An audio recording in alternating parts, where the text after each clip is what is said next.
কোরআনে কারীমের মধ্যে আল্লাহ পাক এই পৃথিবীর বুকে যারা আরামের টাটকা সুখগুলি আরামগুলি যারা বর্জন করে আল্লাহ রাব্বুল আলামিনকে বিশ্বাস করে যারা জীবন পরিচালনা করেছে, আল্লাহ পাক তাদের জন্য জান্নাত রেখেছেন এবং তাদের জন্য বলছেন সাবিকু ইলা মাগফিরাতিন মির রাব্বিকুম ওয়া জান্নাতিন আরদুহা কাআরদিস সামাই ওয়াল আরদ উইদ্দাত লিল্লাযীনা আমানু বিল্লাহি ওয়া রাসূলিহি। আল্লাহ পাক বলেন প্রতিযোগিতা করো আল্লাহর মাগফিরাত কামনার জন্য আর জান্নাতে যাওয়ার জন্য প্রতিযোগিতা করো, আল্লাহর রহমত পাওয়ার জন্য সৎ কাজের প্রতিযোগিতা করো, তাহলে আল্লাহ রাব্বুল আলামিন তোমাদেরকে ক্ষমা করবেন আর তোমাদের জন্য এমন জান্নাত দিবেন যেই জান্নাত আকাশের বিশালতার জমিনের বিশালতার মতো। এই বিরাট জান্নাত তোমাদেরকে দিবেন। এই জান্নাত চিরস্থায়ী সুখ এবং শান্তি জায়গা হবে। মাসালুল জান্নাতিল্লাতী উইদাল মুত্তাকুন ফিহা আনহারুম মিন মাইন গায়রি আসিনিন ওয়া আনহারুম মিন লাবানিন লাম ইয়াতাগায়্যার তা'আমুহু।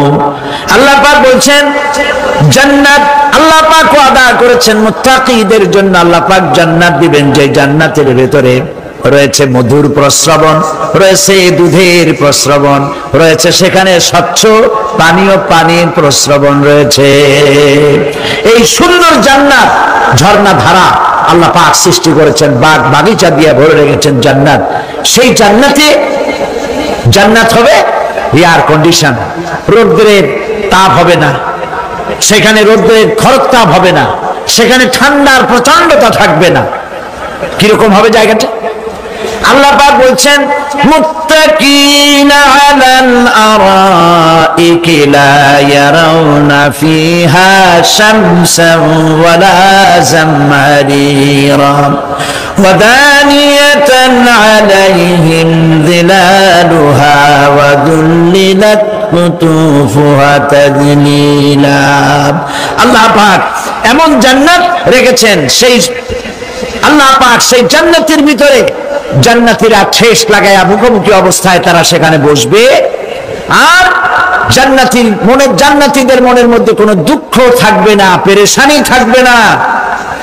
পৃথিবীতে মানুষের দুঃখ থাকে, পেরেশানি থাকে, সেখানে কোনো দুঃখ আর পেরেশানি থাকবে না।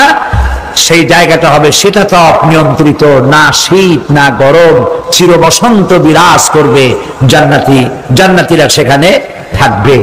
এই সুন্দর জান্নাত আল্লাহ পাক রেখেছেন মুত্তাকিদের জন্য। সুবহানাল্লাহ। কাফেরদের জন্য জান্নাত হবে, জাহান্নাম হবে চিরকাল। খালিদিনা ফিহা আবাদান, চিরকাল কাফেররা জাহান্নামে থাকবে। সর্বশেষ যে ব্যক্তি জাহান্নাম থেকে মুক্তি লাভ করবে তাকে আল্লাহ পাক বলবেন, ফেরেশতাদেরকে বলবেন, আমার ফেরেশতারা আমার এই বান্দাকে জান্নাত এবং জাহান্নামের মাঝখানে রেখে দাও। জান্নাত এবং জাহান্নামের মাঝখানে লোকটি যখন থাকার জায়গা পাবে সে জান্নাতের দিকে তাকায়া দেখবে আর কাঁদতে থাকবে।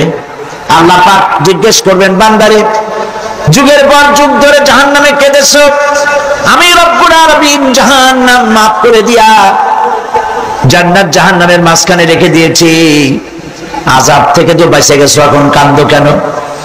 লোকটি বলবে, রব্বুল আলামিন কান্দি এই কারণে, জাহান্নাম থেকে মাফ করেছো, তোমার শুকরিয়া আদায় করি। জান্নাত তো আমার কপালে নাই, কিসমতে নাই, কিন্তু জান্নাত আমি এখান থেকে দেখতে পাচ্ছি, জান্নাতের সুঘ্রাণ আমার নাকে আসতেছে, কপালে নাই যাওয়ার। আমি কাঁদি এই জন্য, তুমি যদি মেহেরবানি করে আমাকে জান্নাতের দরজার কাছে একটু দাঁড় করায় দিতা, প্রাণ ভরে তোমার জান্নাতের দৃশ্যটা একটু দেখতাম। আল্লাহ পাক তার আরজি পূরণ করবেন, বলবেন যাও, ফেরেশতাদের বলবেন এর জান্নাতের দরজার কাছে দাঁড় করায় দাও। জান্নাতের দরজার কাছে দাঁড়িয়ে লোকটি আবার কান্না শুরু করবেন। আল্লাহ পাক প্রশ্ন করবেন, এবার কান্দো কেন? লোকটি বলল রব্বুল আলামিন কান্দি এই কারণে জান্নাতের এই দরজায় দাঁড়ায়া জান্নাতের অফুরন্ত নেয়ামত কিছুই ভালো করে দেখা যায় না, শুধু অল্প জায়গা দেখি।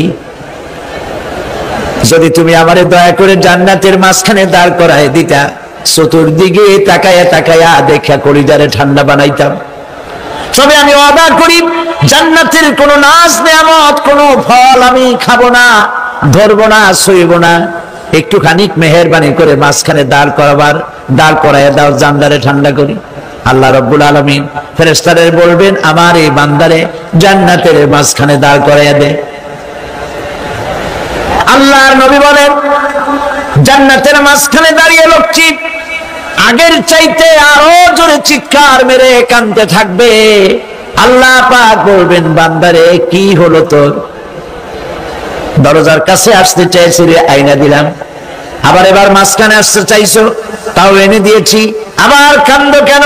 লোকটি বলবে রব্বুল আলামিন এবার কান্দি এই জন্যে তুমি যখন দয়া করে একটিবার জান্নাতের মাঝখানে এনে আমাকে দাঁড় করায় দিয়েছো, তুমি রহমান রহিম গফুরুর রহিম, এই জান্নাত থেকে আবার আর বাইর করে দিও না। আল্লাহ রাব্বুল আলামিন বলবেন ও আমার বান্দারে, আমার এই জান্নাত তোর খুব পছন্দ হয়েছে নাকি? লোকটি বলবে রব্বুল আলামিন কলিজা ঠান্ডা হয়ে গেছে, ভাবতেও পারি নাই জান্নাত এত সুন্দর। আল্লাহ পাক বলবেন বান্দারে এরকম একটি নয়, দুইটা নয়, তোর জন্য আমি 10টা জান্নাত এরকম রিজার্ভ করে রাখছি। সুবহানাল্লাহ। আল্লাহ পাককে ভয় করে পৃথিবীর সমস্ত পাপ থেকে যারা নিজেকে রক্ষা করবে আল্লাহ তাদের জন্য এই জান্নাত রেখে দিয়েছেন। সুবহানাল্লাহ। সেই জান্নাতের রিসিপশন আপনারা আন্দাজ করতে পারবেন না রিসিপশন কারে কয়। কি এর প্রধানমন্ত্রী আর প্রেসিডেন্ট, 4-5টা পুলিশ আর আর্মি এসে একটা ফট করে সেলুট মারলো, বাস শেষ হয়ে গেল, এরকম না। জান্নাতীদেরকে রিসিপশন দেওয়া হবে। জান্নাতীরা যখন আল্লাহর হুকুমে জান্নাতের দিকে যেতে লাগবে, আর যখন জান্নাতের কাছে চলে যাবে আল্লাহ রাব্বুল আলামিন শোনায় দিচ্ছেন হাত্তা ইদা জাউহা ফুতিহাত আবওয়াবুহা ওয়া ক্বালা লাহুম খাজানাতুহা সালামুন আলাইকুম তিবতুম ফাদখুলুহা খালিদিন। সুবহানাল্লাহ। জান্নাতীরা যখন জান্নাতে প্রবেশ করার দরজার মুখোমুখি হবে, দ্বার রক্ষীগণ তখন বলবে সালামুন আলাইকুম, আল্লাহর শান্তি তোমাদের উপরে বর্ষিত হোক। সুবহানাল্লাহ। দুনিয়ার টাটকা সুখগুলি 2 পা দিয়ে ঠেলে দিয়েছো, টাটকা সুখগুলি গ্রহণ করো নাই, হারাম খাও নাই, আল্লাহর দ্বীন কায়েমের জন্য রক্ত দিয়েছো, জীবন দিয়েছো, কষ্ট করেছো, আল্লাহকে ভয় করেছো। আমাদের সালাম গ্রহণ করো, জান্নাতের মধ্যে ঢুকে যাও চিরকালের জন্য। সুবহানাল্লাহ। আর বাইর হওয়া লাগবে না, চিরকাল এই জান্নাতের মধ্যে তোমরা বসবাস করতে পারবে, আল্লাহ রাব্বুল আলামিনের ফেরেশতারা বলে দিবেন। জান্নাতের মধ্যে আল্লাহ পাক হুরদের সঙ্গে জান্নাতীদের বিয়ের ব্যবস্থা করে দিবেন। কোরআনে কারীমে আল্লাহ পাক বলেন মুত্তাকিইনা আলা সুরুরিন মাসফুফাতিন ওয়া যাওয়াজনাহুম বিহুরিন ঈন। সামনাসামনি ভাবে সাজানো সারি সারি আসন সমূহের উপর তারা ঠেস লাগায় বসে থাকবে, আর আল্লাহ রাব্বুল আলামিন হুরদের সাথে জান্নাতীদের বিয়ের ব্যবস্থা করে দিবেন। যেসব হুরের সঙ্গে বিয়ে হবে তাদের আল্লাহ পাক বিবরণ দিচ্ছেন কি রকম হবে তারা। লাম ইয়াতমিসহুন্না ইনসুন ওয়ালা জান, এর পূর্বে জিন এবং ইনসান এদেরকে কেউ স্পর্শ করে নাই। কিরকম তারা? কাআন্নাহুন্নাল ইয়াকুতু ওয়াল মারজান, যেমন ঝিনুকের ভিতরে মণিমুক্তা থাকে এইভাবে আল্লাহ পাক তাদেরকে পবিত্র করে রেখে দিয়েছেন। আমার প্রিয় ভাইরা, আল্লাহ রাব্বুল আলামিন কোরআনে কারীমের ভিতরে বলেছেন ফাবিআইয়ি আলা'i রাব্বিকুমা তুকাযযিবান। জান্নাত দান করে আল্লাহ পাক এবার জান্নাতীদেরকে সম্বোধন করে বলবেন, ইয়া ইবাদি লা খাউফুন আলাইকুমুল ইয়াওমা ওয়ালা আনতুম তাহজানুন। হে আমার বান্দারা, লা খাউফুন আলাইকুমুল ইয়াওম, আজ আর কোনো ভয় নাই। সুবহানাল্লাহ, সুবহানাল্লাহ। আজ আর কোনো ভয় নাই, কোনো চিন্তাও নাই, আরামে এই জান্নাতের মধ্যে বসবাস করো। এরপরে আল্লাহ পাক জিজ্ঞেস করবেন, ও আমার জান্নাতীরা, আমি যেসব ওয়াদা করছিলাম আমার ওয়াদা মোতাবেক সমস্ত নিয়ামত পেয়েছো? তারা বলবে হ্যাঁ পেয়েছি, সব নিয়ামত আপনার ওয়াদা মোতাবেক সব পেয়েছি। আল্লাহ রাব্বুল আলামিন বলবেন সব পাও নাই, ওয়ানাদাইনা মাজিদ, আমার কাছে আরো বেশি আছে। সুবহানাল্লাহ, আমার কাছে আরো বেশি আছে। জান্নাতীরা বুঝবে না সে আরো বেশিটা কি, এর থেকে আর বেশি কি। প্রিয় ভাই সব, নবী করিম সাল্লাল্লাহু আলাইহি সাল্লাম বলেছেন জান্নাতের সুখ আর শান্তি কোন চোখ নাই যা দেখেছে, যা কোন অন্তঃকরণ নাই যা কল্পনা করতে পেরেছে। এই জান্নাত মুত্তাকিদের জন্য আল্লাহ রাখছেন। সুবহানাল্লাহ। জান্নাতীরা ভাবতেও পারবে না সেই নিয়ামতগুলি কি। প্রিয় ভাই সব, সেই মুহূর্তে আল্লাহর নবী মুহাম্মদুর রাসূলুল্লাহ সাল্লাল্লাহু আলাইহি ওয়াসাল্লাম বলবেন, রব্বুল আলামিন, আমার উম্মতেরা জান্নাতীরা বুঝতে পারে নাই আপনার কাছে কি নিয়ামত আরো বেশি আছে। আমার এই উম্মতেরা জান্নাতীরা আপনার ওয়াদা মোতাবেক সব পেয়েছে, কিন্তু একটি জিনিস এখনো তাদের কিসমতে হয় নাই। সেই জিনিসটা হলো, যারা তার রবকে না দেখে শুধু কোরআন আর হাদিসের কথা শুনে আরবের ঘুম হারাম করে তাহাজ্জুদের নামাজ আদায় করেছিল, চোখের পানি ফেলেছিল, যারা জান্নাত দেখে নাই, জাহান্নাম দেখে নাই, আপনাকে ভয় করে যারা জীবন পরিচালনা করেছিল, যারা আপনাকে দেখে নাই, না দেখে শুধু কোরআন হাদিস বিশ্বাস করে যারা অকাতরে নিজেদের জীবন বিলায় দিয়েছিল, এই জান্নাতীরা এখন পর্যন্ত তার রবকে দেখতে পারে নাই। আল্লাহ রাব্বুল আলামিন তার সামনে থেকে ৭০,০০০ পর্দা সরে যাবে। আল্লাহ পাক বান্দাদের আরজি পুরা করার জন্য জান্নাতীদের সামনে তিনি জালোয়া ফরজ হবে। কোরআন শরীফের ভিতরে আল্লাহ পাক বলেন, জান্নাতীরা তারা আল্লাহর দিকে, জান্নাতীরা তার রবের দিকে তাকিয়ে থাকবে, আর রব তার বান্দাদের দিকে তাকায়া থাকবে।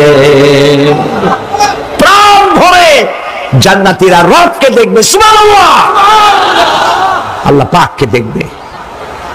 প্রাণ খুলে আজ দোয়া করি, রব্বুল আলামিন জান্নাতের যেই পরিবেশে, যেই জায়গায় তুমি দয়া করে তোমার গোলামদেরকে তুমি নিজেই দর্শন দিবে, দেখা দিবে। মনিব গো, ও আমাদের রব, আজ এই বিশাল জনসমুদ্র নিয়ে তোমার দরবারে আবেগ ভরা কণ্ঠে বলি, যে অনুষ্ঠানটি তুমি এমন মুবারক অনুষ্ঠান করবে যেখানে তুমি জান্নাতীদেরকে দেখা দিবে, ওই জান্নাতের কোনো একটি, ওই অনুষ্ঠানের কোনো একটি কোনায় কানায় আমাদেরকেও দাঁড় করাইয়া দেখান তুমি। প্রিয় ভাই সব, আল্লাহ রাব্বুল আলামিন মানুষের সামনে এত সব নিয়ামত রেখেছেন, এই জান্নাত দান করবেন। এরপরে আল্লাহ রাব্বুল আলামিন কোরআনে কারীমের মধ্যে বলেছেন, রব্বিস সামাওয়াতি ওয়াল আরদি ওয়া মা বাইনাহুমার রাহমানি লা ইয়ামলিকুনা মিনহু খিতাবা।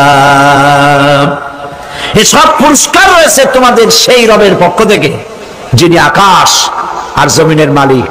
সুবহানাল্লাহ বলবেন না? যার সামনে কথা বলার ক্ষমতা কারো হবে না, এটি একটি মারাত্মক কথা। কিয়ামতের দিন আল্লাহর দরবারে কেউ কথা বলতে পারবে না আল্লাহর নির্দেশ ছাড়া। একটি আকীদা পরিষ্কার করে নিয়ে যান আপনাদের। সে আকীদাটা এভাবে পরিষ্কার করুন, কোন পীর সাহেব, কোন খাজা বাবা, কোন মাওলানা, কোন মুহাদ্দিস, কোন বুজুর্গ আপনাকে সুপারিশ করতে পারবে না যদি না আল্লাহ পাক তাকে কথা বলার তৌফিক না দেন। মনে থাকবে এটা।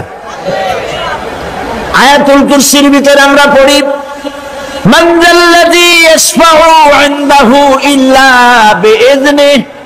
আল্লাহ পাক বলেছেন কিয়ামতের দিন আল্লাহর দরবারে কার সাহস আছে কথা বলতে পারে?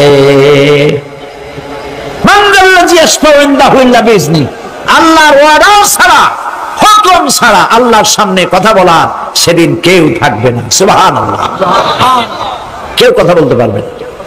সুপারিশ করতে হবে আল্লাহ যারে বলেন তুমি করো, অমুকের জন্য করো, সেই ব্যক্তি শুধু তার জন্যই করতে পারবে, আর কেউ কথা বলতে পারবে না। সেই কঠিন হাসরের ময়দান, যেদিন শুধুমাত্র আল্লাহ পাক কথা বলবেন, আর যারে বলতে বলবেন সেই কেবলমাত্র বলতে পারবে। সুপারিশ এটি আল্লাহ পাক কিয়ামতে পারমিশন দিলে বলা যাবে। হযরত ইব্রাহিম আলাইহিস সালাম, হযরত ইব্রাহিম আলাইহিস সালাম কিয়ামতের দিন তার নিজের পিতা সম্পর্কে সুপারিশ করবেন। রব্বুল আলামিন, আমার আব্বার জন্য সুপারিশ করতেছি, মেহেরবানি করে জাহান্নাম থেকে তারে আপনি রক্ষা করুন। আল্লাহ রব্বুল আলামিন বলবেন, ইব্রাহিম তোমার সুপারিশ মঞ্জুর হবে না। প্রিয় ভাই সব, একটু মাথা খাটান, চিন্তা করেন। জাতির পিতা কে? জাতির পিতা চিল্লায় বলুন, কলিজা সাফ করে ফেলুন। মুসলমানদের জাতির পিতা হাবিজ হাবিজ কেউ হতে পারে না।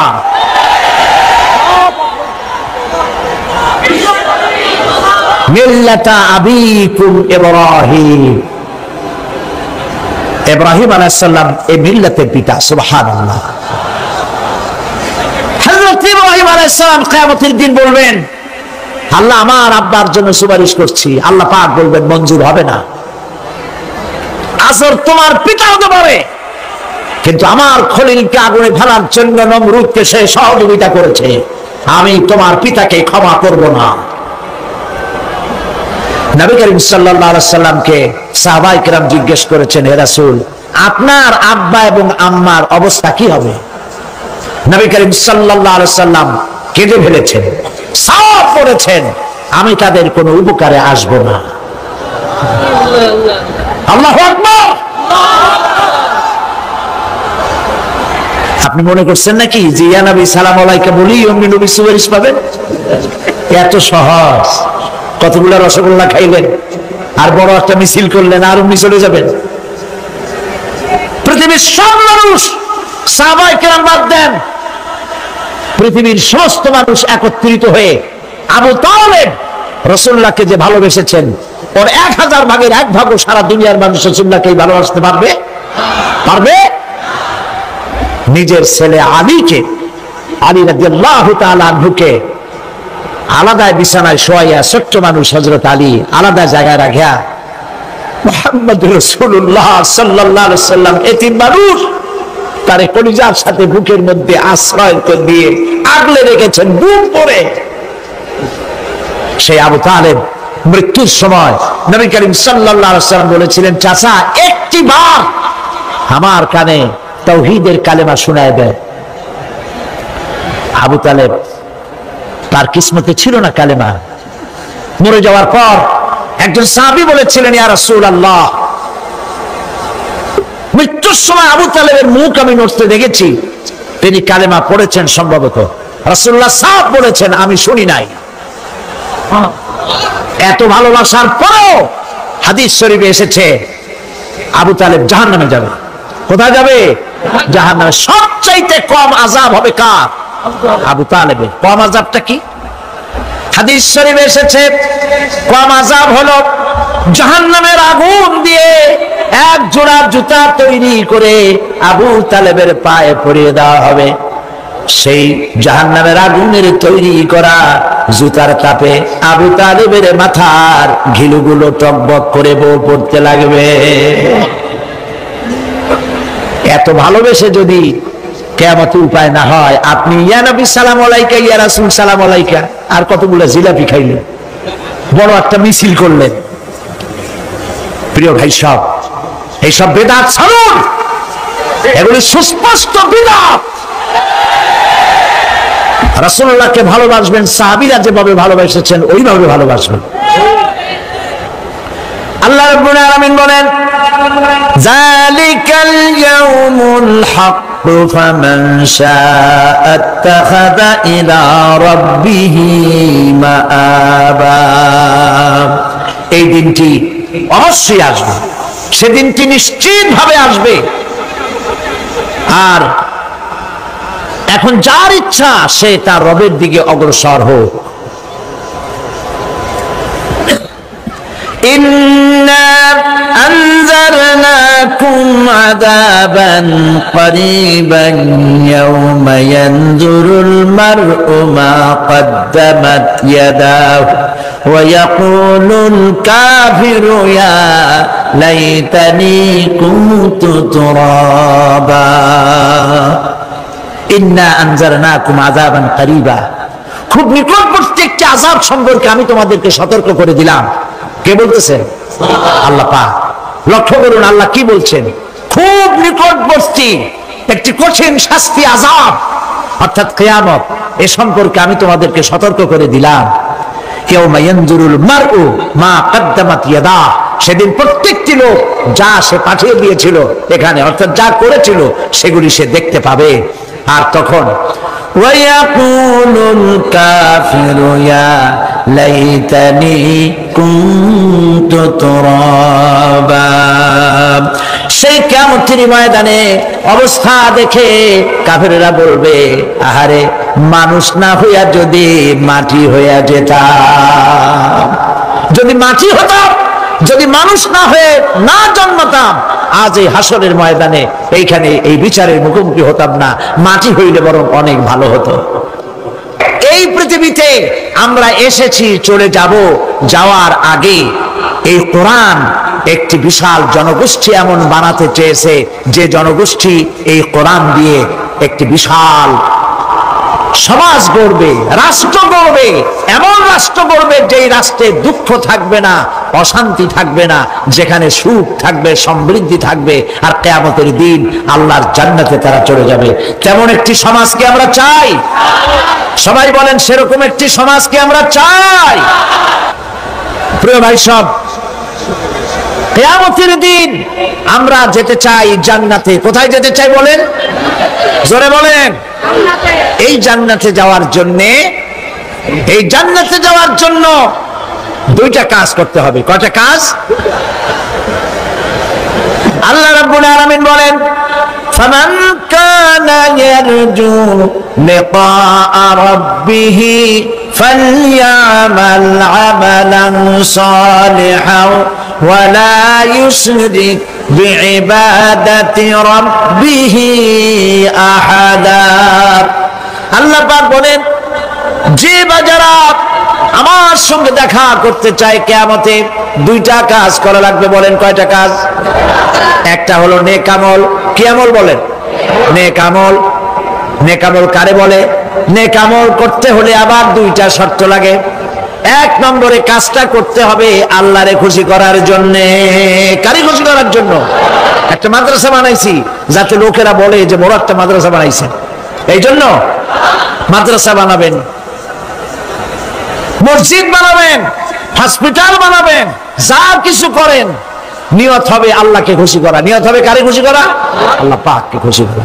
এই হলো নেক আমলের প্রথম শর্ত, কাজ হবে আল্লাহকে খুশি করার জন্য।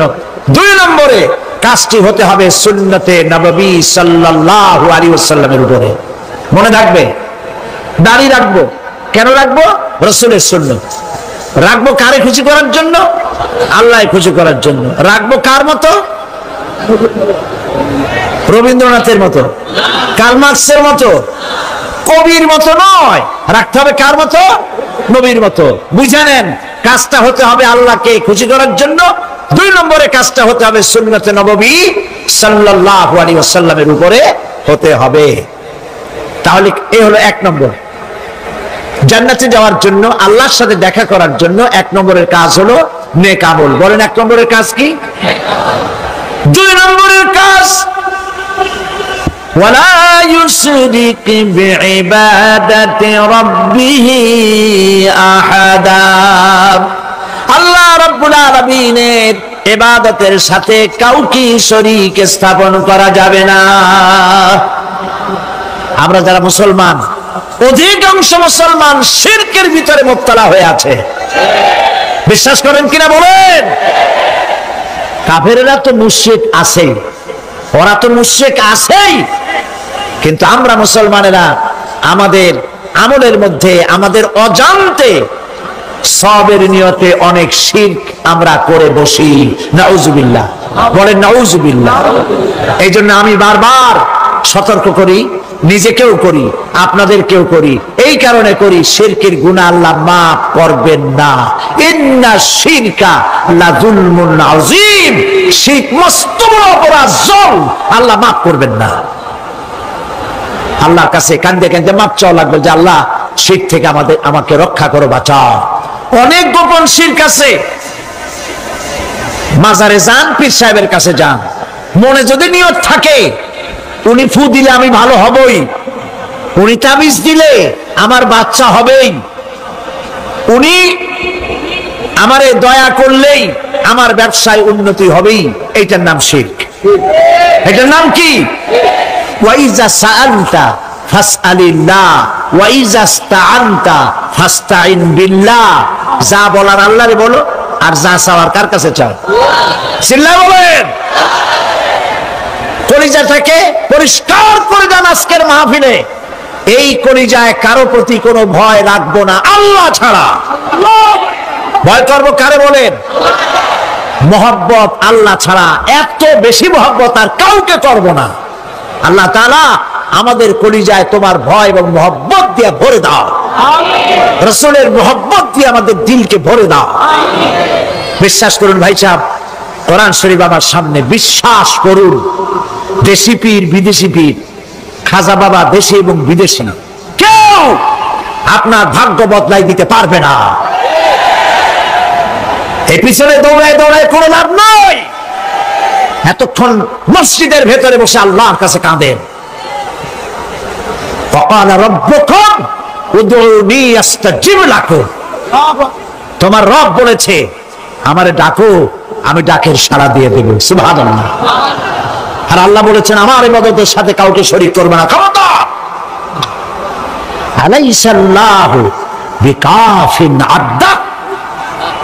আল্লাহ প্রশ্ন করছেন, আলাইসাল্লাহু বিকাফিন আবদা, আমি কি আমার বান্দার জন্য যথেষ্ট নই? চিল্লায় বলুন অবশ্যই যথেষ্ট। আবার বলেন অবশ্যই যথেষ্ট। কলিজা সাফ করে ফেলেন। সম্রাট শাহজাহান, দিল্লির সম্রাট, হাবিজাবি সম্রাট না, দিল্লির সম্রাট। এখন কোথায়? কবরের মধ্যে। কবি বলতেছেন, শাহনে জাহাं को जिन्हें फक्र से देते थे बाज, शाहने जहां को जिन्हें फक्र से देते थे बाज, वाज कब्र में है सूरह अलहम्दु की मोहताज। সারা ভারতবর্ষ যারা ট্যাক্স দিয়ে নিজেকে সৌভাগ্যবান বলে মনে করত, সে আজ কবরের মধ্যে ভিক্ষুকের মতো সূরা আলহামদুর মতো একটি সূরার মুহতাজ হয়ে ভিক্ষুকের মতো শুয়ে আছে। সম্রাট শাহজাহান মসজিদে বসে আছে, এক ফকির ঘুরতেছে।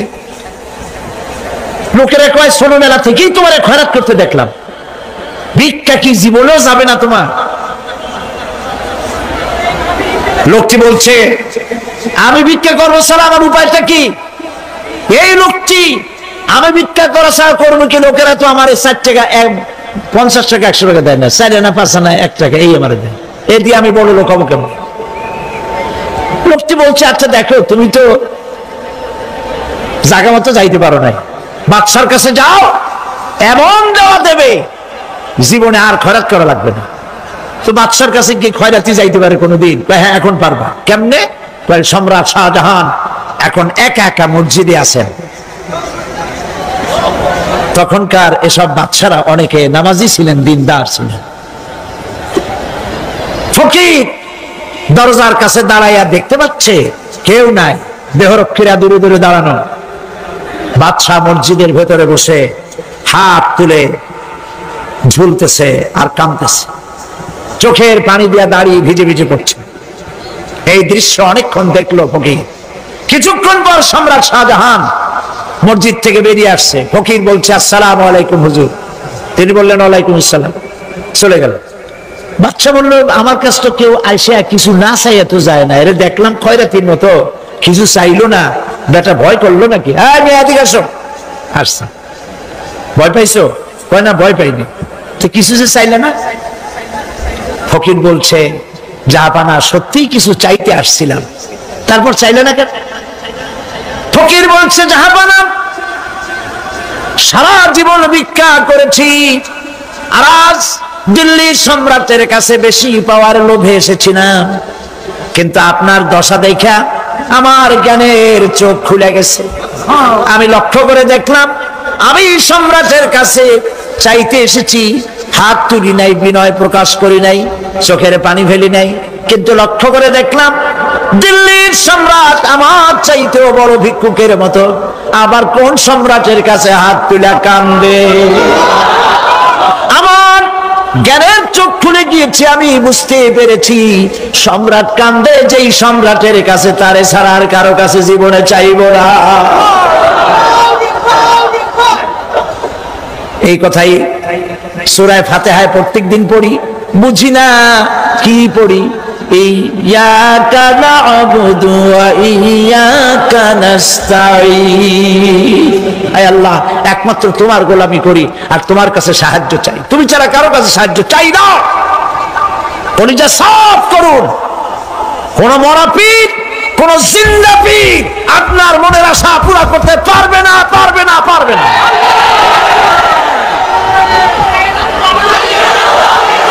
আর আজ থেকে কোন মাজারে টাকা দিবেন না, পয়সা দিবেন না, আগরবাতি দিবেন না, মোমবাতি দিবেন না, গোলাপ পানি দিবেন না। কারা কারা দিবেন না হাত উঁচু করে দেখা। সুবহানাল্লাহ, আলহামদুলিল্লাহ, লা ইলাহা ইল্লাল্লাহ। সুবহানাল্লাহ, আলহামদুলিল্লাহ, লা ইলাহা ইল্লাল্লাহ। সুবহানাল্লাহ, আলহামদুলিল্লাহ, লা ইলাহা ইল্লাল্লাহ, মুহাম্মাদুর রাসূলুল্লাহ। আল্লাহুম্মা আমিন। রব্বানা যালামনা আনফুসানা ওয়া ইন লাম তাগফির লানা ওয়া তারহামনা লানাকুনান্না মিনাল খাসিরিন। রব্বুল আলামিন, तमाम পৃথিবীর মাটির নিচে যত মুমিন মুমিনাত শুয়ে আছে, আল্লাহ কবরগুলি কি জান্নাতের টুকরা বানায়া দাও। আয় আল্লাহ তাআলা, এই মুহূর্তে মনে পড়ে গেল আমাদের মা বাবার কথা। রব্বুল আলামিন, আমাদের আব্বা জান কত বছর আগে দুনিয়া থেকে বিদায় হয়ে গেল, নাম ধরে আর কেউ ডাকে না। কত কষ্ট করেছে, ধান বিক্রি করে, সুপারি বিক্রি করে নিজের পেটে না দিয়া নিজের ভালো জামা না বানাইয়া আমাদের লেখাপড়া শিখাইছে, বাড়িঘর বানালো, আর একদিন তোমার ডাকে সাড়া দিয়া চলে গেল। যুগের পরে যুগ চলে গেল, বাপের মুখ আর দেখি না। আল্লাহ তাআলা আমাদের আব্বাজান যাদের দুনিয়া থেকে বিদায় হয়ে গেছে, কবরটাকে বেহেশত বানায়। তুমি সম্রাটের সম্রাট, তুমি রাজাধিরাজ, তোমার মহব্বত ছাড়া কোনো মহব্বত যেন কলিজায় থাকে না মাবুদ। তোমাকে ছাড়া কাউকে যেন ভয় করি না মাবুদ। সারা জীবন শিরক আর বিদআত থেকে আমাদের তুমি বাঁচাও আল্লাহ। তোমার জাহান্নামকে আমরা ভয় পাই। আল্লাহুম্মা আজিরনা মিনান নার, আল্লাহুম্মা আজিরনা মিনান নার, আল্লাহুম্মা আজিরনা মিনান নার।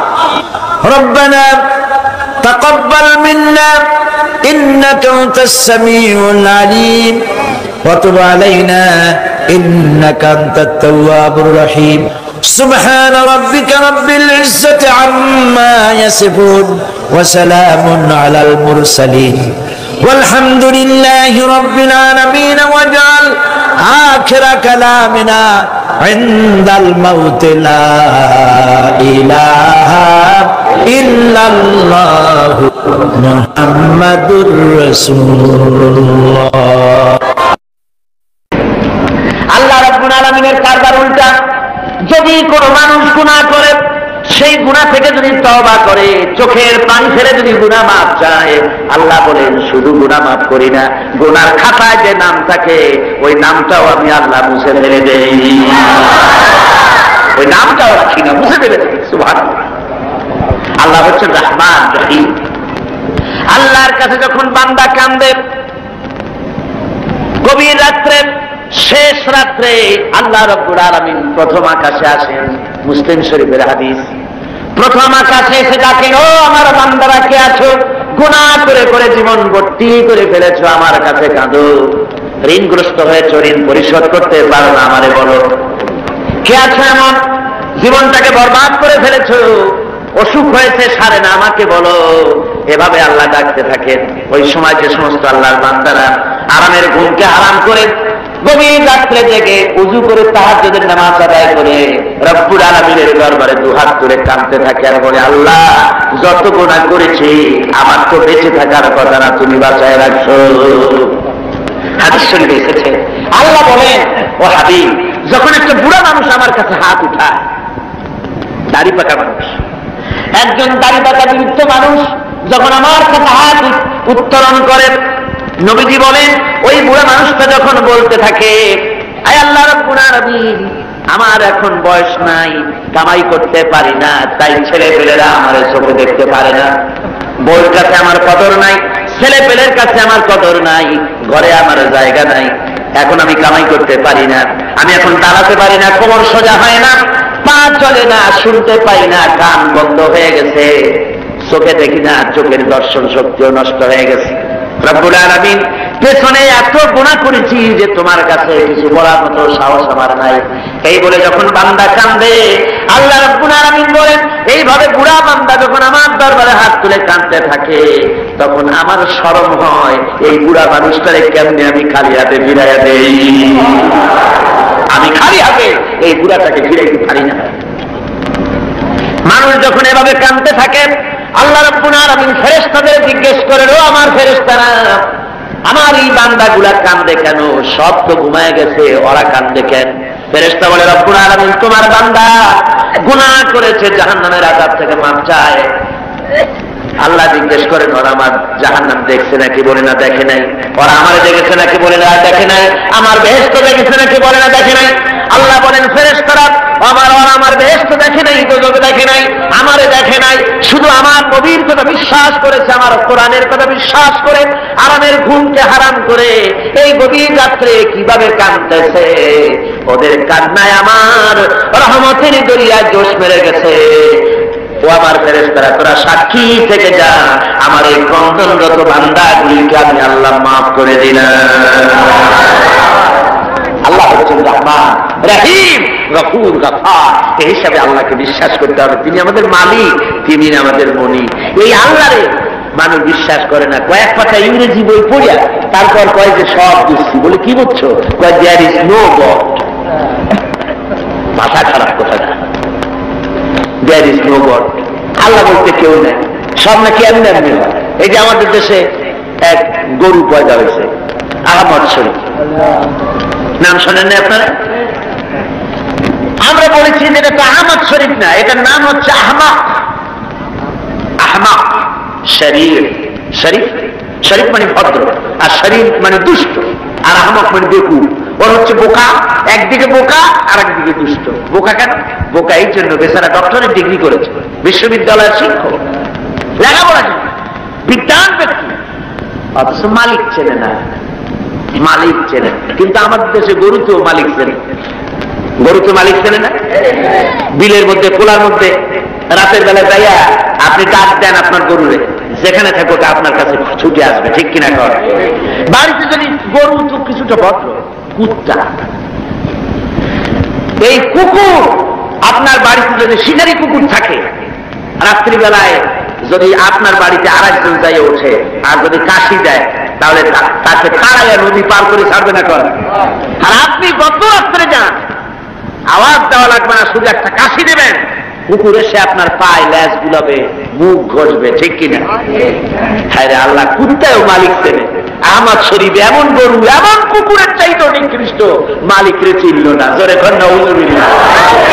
এমন কপাল পোড়া, যেই লেখাপড়া শিখতে পারে সস্তাকে চেনা যায় না, ওই বিদ্যা 4 পয়সা মূল্য নাই। আছে মূল্য? মূল্য। আল্লাহ রাব্বুল আলামিনকে বুড়ো আঙ্গুল দেখায়, আল্লাহ আবার এগুলোর কিছু কয় টয়। পিঁপড়ায় যদি হাতিরে দেখে কয় যে কত বড় একখান হাতি হয়েছে, এই বলে যদি পিঁপড়া হাতিরে নিন্দামন্দ করে, হাতি কি তেরে আসে নাকি? পিঁপড়াকে তাড়াত করে? করেন। মানুষ তো আল্লাহর কাছে মানুষগুলো কি? কিছুই না, পিঁপড়ার চাইতেও ছোট। কিসের বড়াই মানুষের? আল্লাহ বলছেন ওয়াল্লাহুল গানিয়্যু ওয়া আনতুমুল ফুকারা, তোমরা সব ফকিরের গোষ্ঠী আর বেনিয়াজ, বেপরোয়া কেবলমাত্র আল্লাহ সুবহানাহু ওয়া তাআলা।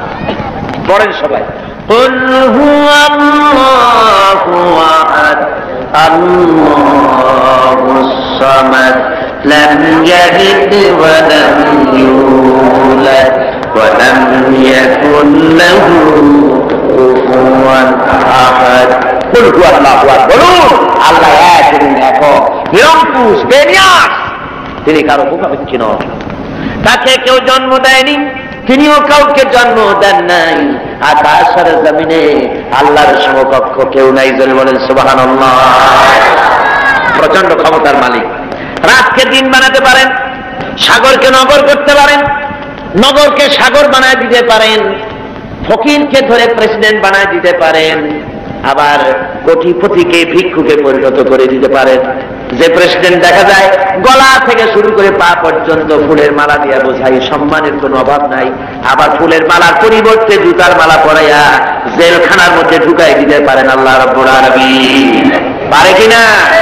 জোরে কোন পারে কিনা? প্রচন্ড ক্ষমতার মালিক তিনি। সব দেখেন, সব শোনেন। অবশ্য রাতের বেলায় দেখেন না নাকি? আল্লাহ কি ঘুমায়? জোরে কোন আল্লাহ ঘুমান? লা তাখুযুহু সিনাতুন ওয়ালা নাওম, তার কোনো ঘুম নাই, তন্দ্রাও নাই, সব তিনি দেখেন এবং শোনেন। আল্লাহর উপরে এরকমের ঈমান আনতে হবে, প্রচন্ড ঈমান তার উপরে রাখতে হবে, তার রহমতের উপরে ভরসা করতে হবে এবং এই কথা মনে রাখতে হবে যে আল্লাহ রাব্বুল আলামিন তিনি কেবল আমাদেরকে রহমত করতে পারবেন না, জাত করতে পারেন। ঈমান আনতে হবে আল্লাহর উপরে। আল্লাহর উপরে ঈমান আনার অর্থ হলো আল্লাহর হুকুম মানা, আল্লাহর আইন মানা, আল্লাহর বিধান মানা, আল্লাহর শাসন মানা। এই কোরআনে কারীমে আল্লাহ যেসব কথা বলেছেন সেই কথা অনুযায়ী জীবনকে পরিচালনা করা, এটাই হলো আল্লাহর প্রতি ঈমান আনা। ঈমান আনার কথা যেখানে আল্লাহ বলেছেন সেখানে বলেছেন ওয়াবিলুস সালিহাত। ঈমান যেখানে, আমলে সালেহের কথা সেখানে। ঈমানের কোনো দাম নাই যদি আমলে সালেহ না থাকে, আমলে সালেহের কোনো দাম নাই যদি ঈমান না থাকে। কথা বুঝে আসতেছে আপনাদের?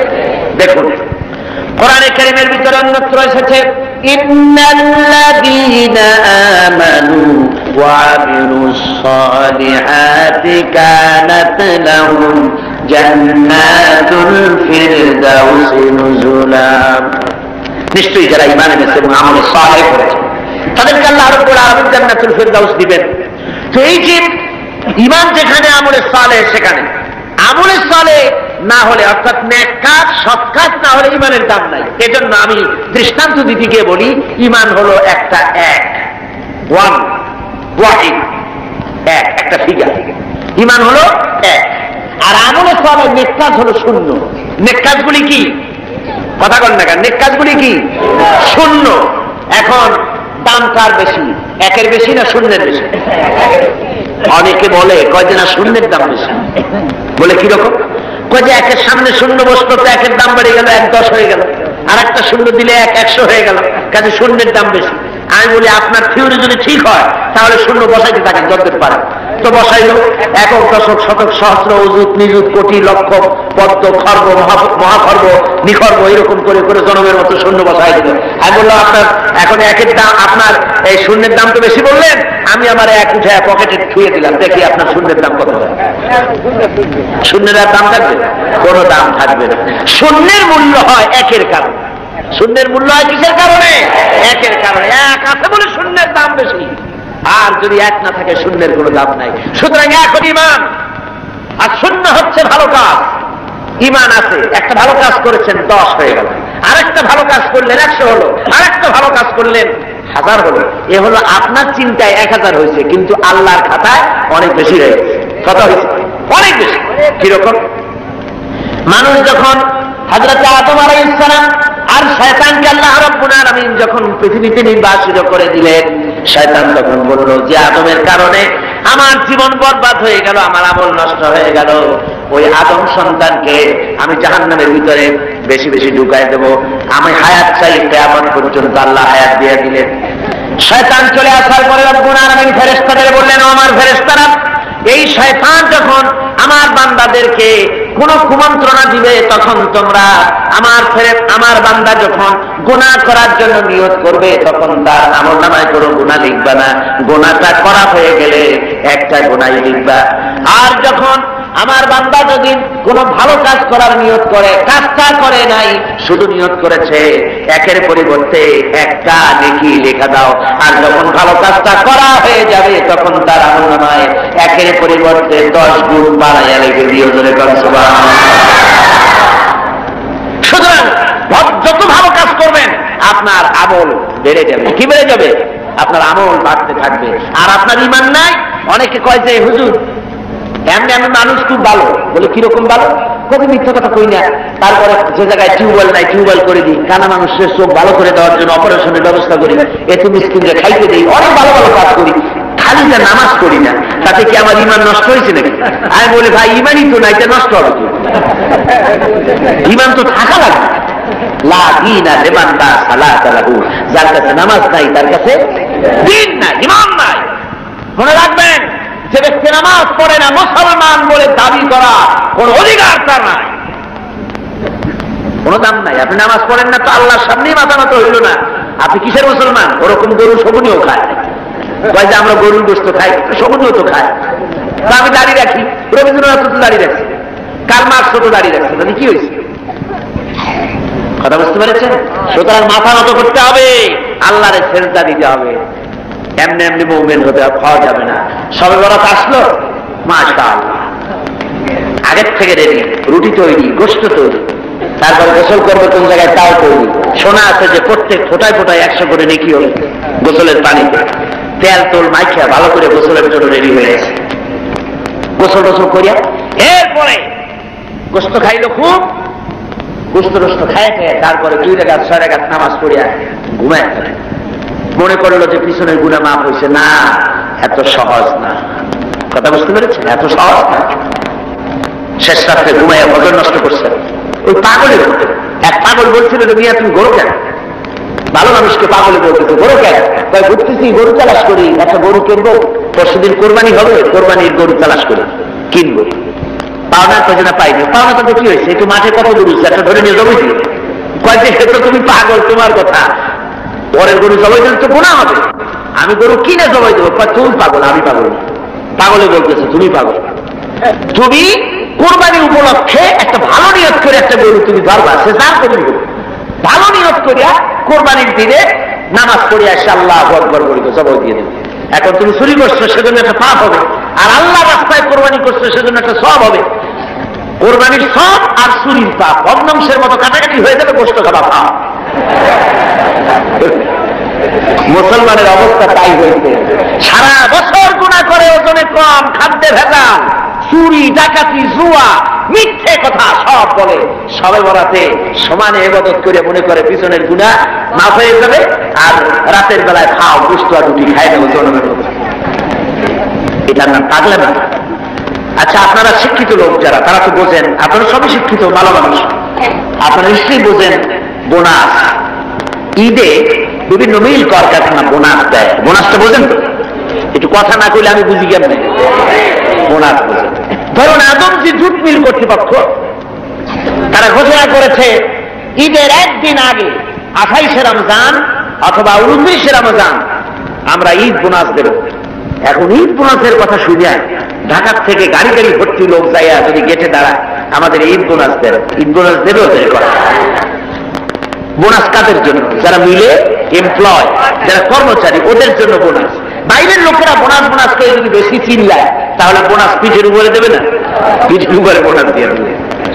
লাইলাতুল কদর, লাইলাতুল বারাত, লাইলাতুল মেরাজ, এগুলি হলো আল্লাহর পক্ষ থেকে মুমিনদের জন্য বোনাস। এই বোনাস কাদের জন্য? যারা নামাজি, যারা দিনদার, যারা চরিত্রবান, যারা ইমানদার, ওদের জন্য বোনাস। সারা বছর নামাজ নাই, শবে বরাত শেষ হয়ে গেলে নামাজ নাই, আর এরা বোনাস দিতে যায় আল্লাহর কাছে। সারা রাত জায়গায় জায়গায় ইবাদত করবা, আর পরের দিন থেকে আবার যে শয়তান সেই শয়তান। কথা বলছেন? ওই যে আমি এই কথাটা বললাম, কমরউদ্দিন মুসল্লি সাহেবের নাম মনে আছে না আপনাদের?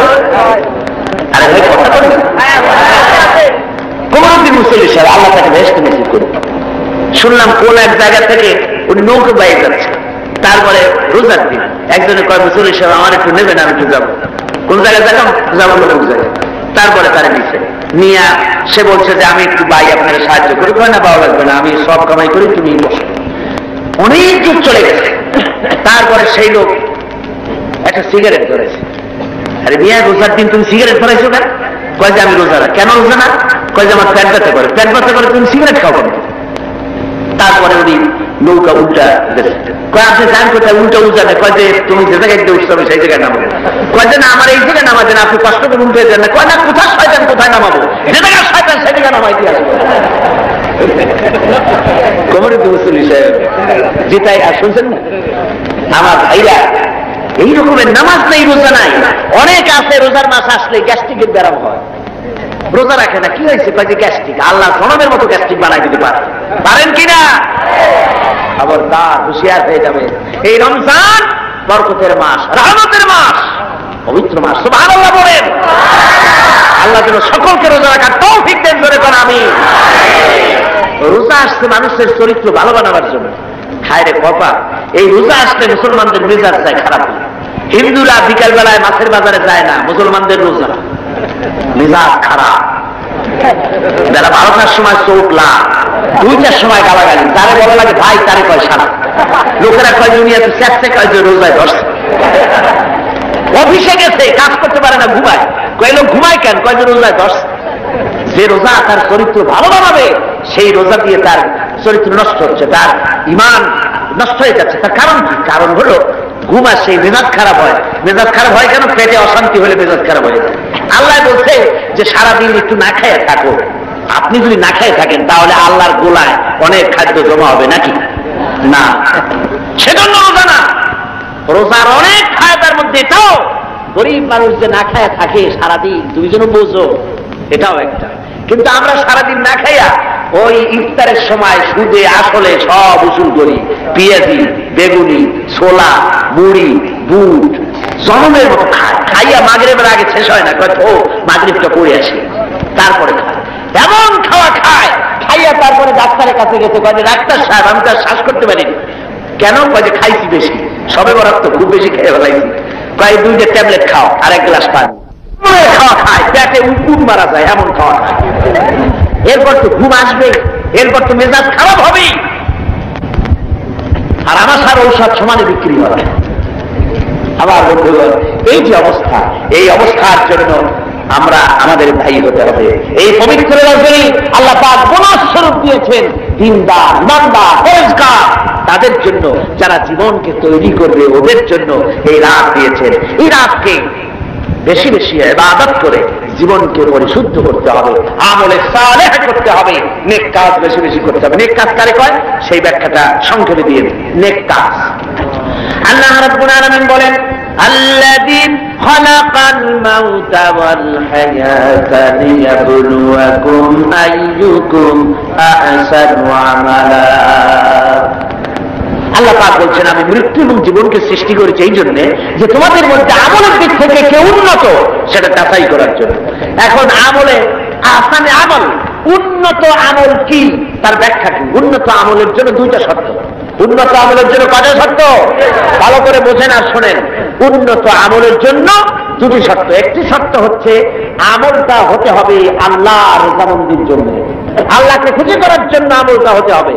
দুই নম্বর শর্ত হচ্ছে আমলটা হতে হবে সুন্নতে নববীর উপরে, রাসূল পাক যেভাবে কাজটি সম্পাদন করেছেন তার উপরে হতে হবে, তাহলে এটা হবে আহসানে আমল। আপনি নামাজটা কেমনে পড়বেন? আপনার পীর সাহেব যেমন পড়েন ওই রকম, আপনার মাওলানা সাহেব যেমন পড়েন ওই রকম, আপনার মুহাদ্দিস সাহেব ওই রকম না। আমার নামাজ পড়তে হবে, রাসূল পাক সাল্লাল্লাহু আলাইহি ওয়াসাল্লাম বলেছেন, সাল্লু কামা রাআইতুমুনি উসাল্লি, নামাজ পড়ো সেইভাবে যেভাবে আমাকে পড়তে দেখো। সুবহানাল্লাহ। রাসূল হচ্ছেন মডেল, সব ব্যাপারে আদর্শ। জনাবে মুহাম্মদ রাসূলুল্লাহ সাল্লাল্লাহু আলাইহি ওয়াসাল্লাম তার অনুকরণ অনুসরণ জীবনের সব ক্ষেত্রে করতে হবে, তাহলেই প্রত্যেকটি কাজ আহসানে আমল হবে, উন্নত মানের কাজ হবে। যদি সত্যিকারের আমরা সে আমলটাকে আল্লাহকে খুশি করার জন্য করি, তাহলে বুঝতে হবে প্রথম কাজ ঈমান, দুই নম্বরে নেক কাজ। দুই নম্বরে কি? নেক কাজ। যদি ঈমান না থাকে আর অনেক ভালো ভালো কাজ আপনি করেছেন, তাহলে হবে 0 + 0 + 0 সমান সমান কত হবে? 0ই। এই জন্য কাজটি আল্লাহকে খুশি করার জন্য হতে হবে, নেক কাজ দিয়ে জীবনকে ভরে ফেলে দিতে হবে, জীবনকে ভরে ফেলে দিতে হবে। 3 নম্বরের যে কথাটি জীবন সফল হওয়ার জন্য তা হচ্ছে ইল্লাল্লাযীনা আমানু ওয়া আমিলুস সালিহাতি ওয়া তাওয়াসাউ বিল হাক্কি ওয়া তাওয়াসাউ বিস সাবর। ঈমান, আমলে সালেহ, আর 3 নম্বরের কাজ হলো হকের দাওয়াত দেওয়া।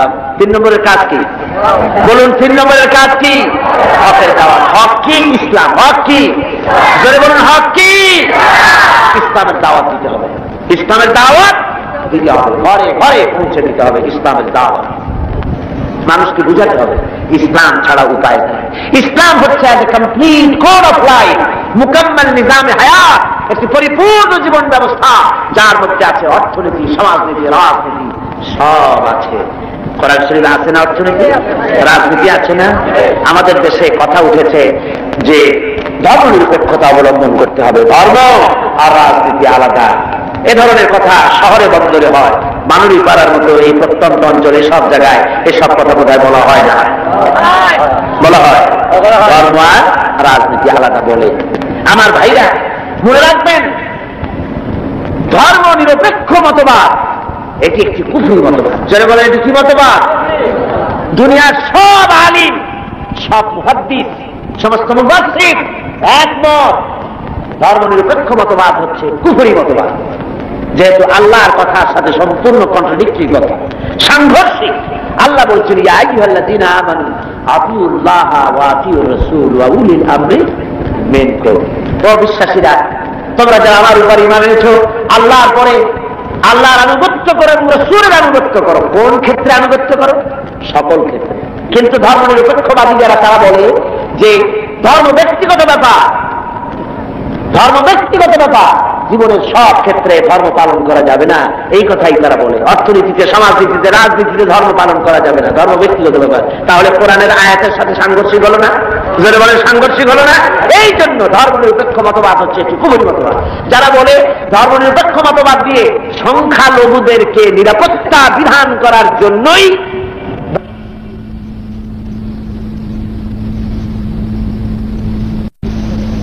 ধর্ম নিরপেক্ষ মতবাদ, এই কথা যারা বলে তাদের জন্য দেখতে হবে ভারতে ভারতে ধর্মনিরপেক্ষ মতবাদ একটি স্বীকৃত শাসনতান্ত্রিক স্বীকৃত মতবাদ, কিন্তু এই মতবাদ দিয়ে তাদের দেশে তারা কি সংখ্যালঘুদের জান মাল এবং তাদের উপাসনালয়কে নিরাপত্তা দিতে পেরেছে? জোরে বলেন, পেরেছে? ধর্মনিরপেক্ষ মতবাদ আরেকবার প্রমাণ করে দিল যে এটা কোনো মানুষের জন্য সঠিক মতবাদ হতে পারে না। ওরা বাবরি মসজিদ ভেঙেছে। ভারতের প্রধানমন্ত্রী নরপশু রাও, এটা নরসীমা না, এটা নরপশু। পৃথিবীতে কোন মানুষ আজ পর্যন্ত মসজিদ ভাঙ্গার অপরাধ পৃথিবীতে কেউ করে নাই, ঠিক কিনা? করে কেউ করেনি।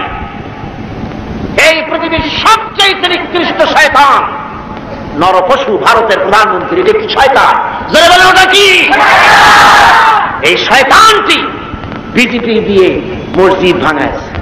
বাবরি মসজিদের উপরে যখন শাবল এবং কোদাল চলতেছিল, সিএনএন কেবল নিউজ নেটওয়ার্কের মাধ্যমে যখন আমরা এই দৃশ্য দেখেছি, আমার তো মনে হচ্ছিল যে এই শাবলগুলি মসজিদের উপরে পড়ছে না, বরং পৃথিবীর 125 কোটি মুসলমানের কলিজার উপরে পড়তেছে।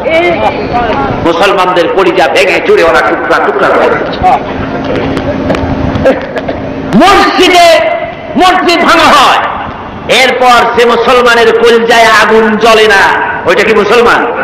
ওইটা কি মুসলমান? মুসলমান। ভারতের মুসলমানেরা তারা রাস্তায় নেমেছে, নিরস্ত্র প্রতিবাদ করতে রাস্তায় নেমেছে। নরপশুর পুলিশেরা এই মুসলমানদেরকে গুলি করে পাখির মতো শিকার করেছে। যখন মসজিদ ভাঙা হয়, পুলিশেরা রাইফেল নিয়ে নীরব হয়ে নীরব দর্শকের ভূমিকা পালন করে, একটা ফাঁকা গুলিও করে না। অথচ মুসলমান গুলি মেরেছে, একটা দুইটা না, হাজার হাজার মুসলমান মেরেছে। এ পর্যন্ত শত শত মসজিদ ভেঙে তারা টুকরা টুকরা করে মেরেছে।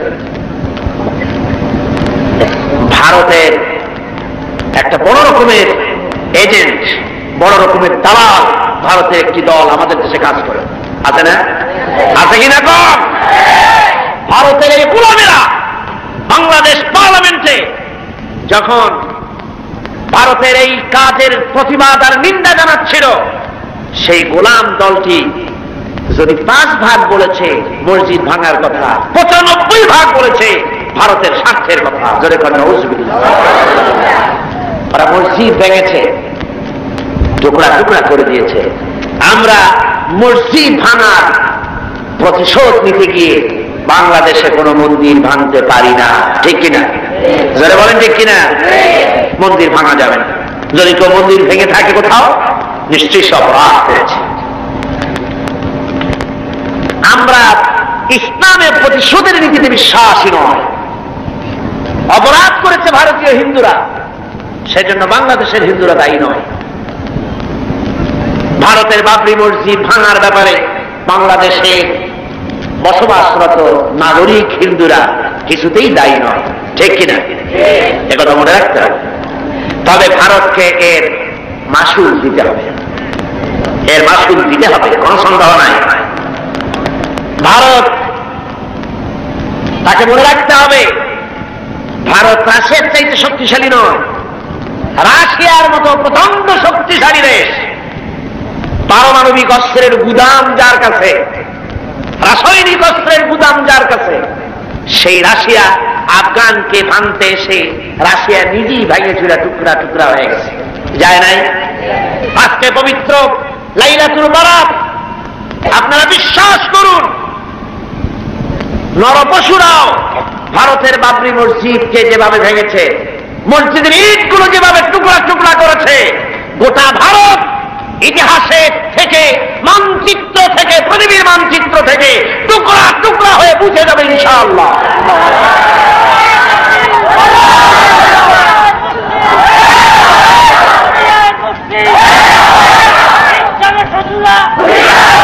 আজ হিন্দুস্তানের সঙ্গে মুসলমানদের একটা লড়াই হবে, হিন্দুস্তানের সাথে মুসলমানদের একটা যুদ্ধ হবে। এটা আমার কথা নয়, এটা বলেছেন বিশ্বনবী জনাবে মুহাম্মদ রাসূলুল্লাহ সাল্লাল্লাহু আলাইহি ওয়াসাল্লাম। ইবনে মাজাহ শরীফের হাদিস। হযরত আবু হুরায়রা রাদিয়াল্লাহু তাআলা আনহু হচ্ছেন রাবী। হযরত আবু হুরায়রা তিনি বলছেন, রাসূলুল্লাহ সাল্লাল্লাহু আলাইহি ওয়াসাল্লাম বলেছেন, 2 শ্রেণীর লোক কিয়ামতে জাহান্নাম থেকে মুক্ত বলে ঘোষিত হবে। এক শ্রেণী হচ্ছে ওরা যারা ঈসা আলাইহিস সালামের সাথে থেকে দাজ্জালের বিরুদ্ধে যারা লড়াই করে শাহাদাত বরণ করবে, কিয়ামতের দিন আল্লাহ পাক তাদেরকে জাহান্নাম থেকে মুক্ত বলে ঘোষণা করবেন। দ্বিতীয় শ্রেণী রাসূলুল্লাহ বলছেন হিন্দুস্তানের সঙ্গে একটা জিহাদ হবে, ওই জিহাদে যারা শহীদ হবে কিয়ামতের দিন আল্লাহ পাক তাদেরকে জাহান্নাম থেকে মুক্ত বলে ঘোষণা করবেন। হযরত আবু হুরায়রা বলেছেন, এই হাদিস বর্ণনা করে তিনি বলেছেন, আল্লাহ যদি আমাকে সেই পর্যন্ত বাঁচায় রাখেন তাহলে হিন্দুস্তানের ওই লড়াইতে শরীক হয়ে আমি যদি শহীদ হতে পারি তাহলে কিয়ামতের দিন জাহান্নাম থেকে আমিও মুক্ত বলে আল্লাহর কাছে ঘোষিত হতে পারবো এবং মুক্ত হয়ে আমি মুক্তভাবে বিচরণ করতে পারবো। এই আশা তিনি পোষণ করে দুনিয়া থেকে বিদায় গ্রহণ করেছেন। সেই জিহাদ আজও হয়নি, ইতিহাসটা প্রমাণ করে না। জিহাদ একটা হবে ভারতের সাথে, সেই জিহাদ বাংলাদেশের সেনাবাহিনী, বাংলাদেশের বিডিআর আর পুলিশ নয়, শুধু 11.5 কোটি তাওহীদি জনতা কাঁধে কাঁধ মিলিয়ে বাবরি মসজিদ ভাঙার প্রতিশোধ ভারতের কাছ থেকে কড়ায় গন্ডায় আদায় করে ছাড়বে ইনশাআল্লাহ।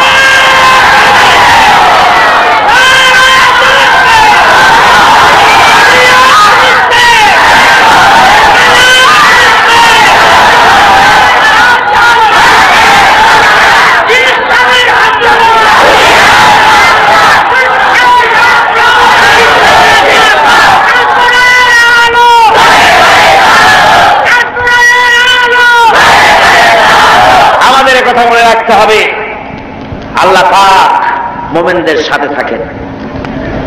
কোরআনে কারীমে রব্বুল আলামিন বলেছেন, ওয়ালা তাহিনু ওয়ালা তাহজানু ওয়া আনতুমুল আ'লাউনা ইন কুনতুম মুমিনিন।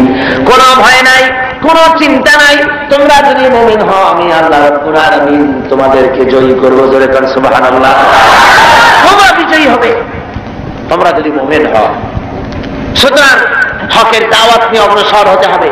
ইসলামের বিজয় আসতেছে সামনে, ইসলামের চরম চূড়ান্ত বিজয় আসবে। আজকে মানবীপাড়ার যত তরুণ যুবক, কলেজ ইউনিভার্সিটির ছাত্র যারা এই মাহফিলে তোমরা এসেছো, যুবকদের বলবো তোমরাই ইসলামের মূল মেরুদণ্ড। তোমাদেরকে রাসূলুল্লাহ ভালোবেসেছেন, ইসলাম তোমাদেরকে কদর করেছে, তোমাদেরকে আসতে হবে মূল পথে। ওইসব আজেবাজে আন্দোলন ছেড়ে দিতে হবে, মানুষের তৈরি করা মতবাদ এসব আন্দোলন ছেড়ে দিতে হবে। তোমরা চিন্তা করে দেখো না, তোমাদের নেতারা তোমাদের কাছে কি চায়, তোমাদের নেতারা তোমাদেরকে কি বলে। তোমাদের নেতারা তোমাদের কাছ থেকে শুধু শক্তি চায়, তোমাদের রক্ত চায়, তোমাদেরকে চরিত্রবান বানাবার জন্য তারা কোনো চেষ্টা করে না। তোমাদের নেতারা কখনো বলে না ছেলেরা নামাজ পড়ো 5 ওয়াক্ত মতো, মা বাবার খেদমত করো, এইসব কথা বলে না। এই রোজার মাস আসতেছে, রোজা রেখো, ওস্তাদের সম্মান করো, এরকম বলে। কিসের ওস্তাদের সম্মান করবে? কলেজের প্রিন্সিপাল পিটাইয়া ডাক্তার সবাইকে বলে। ঢাকা বিশ্ববিদ্যালয়ের প্রাক্তন ভাইস চ্যান্সেলর মনিরুজ্জামান মিয়া সাংবাদিক সাক্ষাৎকারে বলতেছিলেন দুঃখ করে, আমি বিশ্ববিদ্যালয়ের এমন এক জন্তু, আমার দাঁতও নাই, নখরও নাই, খালি বসে বসে মার খায়। আমরা বলেছি মার তো খাবিনি, মেহমান দাওয়াত দিয়ে নিজের পোষা গুন্ডা দিয়ে মার খাওয়ায়, মার আপনি খাবেন না, খাবে না, এটা খাওয়া খুব স্বাভাবিক কথা।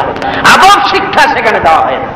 তোমাদের নেতারা তোমাদেরকে আদব শিক্ষা দেয় না, তোমাদের হাতে টাকা দেয় মদ, জুয়া, জেনা, ব্যভিচার ইত্যাদির জন্য, তোমাদেরকে অস্ত্র দেয় অন্যের সভাপণ্ড করার জন্য, অন্যের দল ভাঙার জন্য, এইসব করে। তোমাদেরকে চরিত্রবান বানাবার জন্য তাদের কোনো প্রোগ্রাম নাই। কথা ঠিক কিনা? কথা ঠিক কিনা? এই জন্য যুবকদেরকে, তরুণদেরকে ফিরে আসতে হবে ইসলামের সুশীতল ছায়াতলে। এখানেই শান্তি, এখানেই মুক্তি, এখানেই নাজাত। চলে আসো এই ইসলামের দিকে, এই দাওয়াত নিয়ে ছড়িয়ে পড়ো। আজকে বসনিয়ার উপর অত্যাচার হতেছে, বসনিয়ার মুসলমানরা মার খেতেছে, আলজেরিয়ায় মার খেতেছে, প্যালেস্টাইনে মার খেতেছে। প্যালেস্টাইনের নো ম্যান্স ল্যান্ডে, ইসরায়েল আর লুবনান এর মাঝখানে নো ম্যান্স ল্যান্ডে প্রায় 500-এর মতো ফিলিস্তিনি মুসলমানেরা কষ্ট পাচ্ছে। মুসলমানেরা বিপদে পড়লে জাতিসংঘ দেখে না, আমেরিকাও দেখে না, ব্রিটিশও দেখে না, কেউ দেখে না। মুসলমান বিপদে পড়েছে, একটা কুত্তা বিড়ালের জীবনের যে দাম আছে, মুসলমানদের দাম ওদের কাছে নাই। এইভাবে প্রতিকরণ তারা করতেছে। আজ ভারতে মুসলমান নির্যাতিত, কাশ্মীরে নির্যাতিত, বার্মায় নির্যাতিত, সব জায়গায় মুসলমানদের উপর নির্যাতন চলছে। এই নির্যাতনের পরই ইসলাম প্রতিষ্ঠিত হবে ইনশাআল্লাহ। কোনটা প্রতিষ্ঠিত হবে? ইসলাম প্রতিষ্ঠিত হবে। সেজন্য এই দাওয়াত নিয়ে ঘরে ঘরে পৌঁছে যেতে হবে, ইসলামী আন্দোলনের শরীক হতে হবে।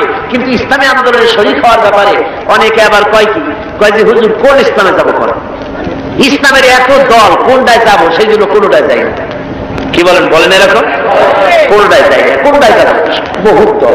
আমি বলি ভাই এটা হলো একটা চালাকি জবাব, এটা একটা চালাকি জবাব। আপনি যখন অসুখ হয় তো ডাক্তারের কাছে যান। বাজারে কি ডাক্তার একজন আছে না কয়েকজন আছে? হোমিওপ্যাথি ডাক্তার আছে, অ্যালোপ্যাথি ডাক্তার আছে, আয়ুর্বেদিক ডাক্তার আছে।